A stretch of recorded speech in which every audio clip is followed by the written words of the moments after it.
ఏమైందిరా అలా నవ్వుతున్నారు? నాకెట్ సంబంధం లేదమ్మా, అంతా ఇదే. వాడు ఎలాగైనా ఎదవ, నువ్వేనా చెప్పమ్మా. కింద పడిపోయిన ఆంటీ అప్పటి నుంచి నవ్వుతున్నాడు.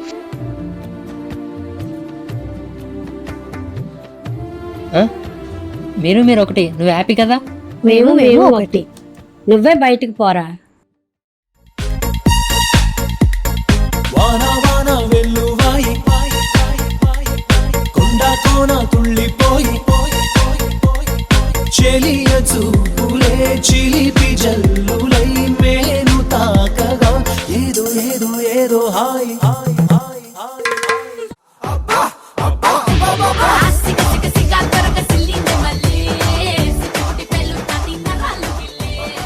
ఏంటంటే బాత్రూమ్ నుంచి సాంగ్స్ వస్తున్నాయి.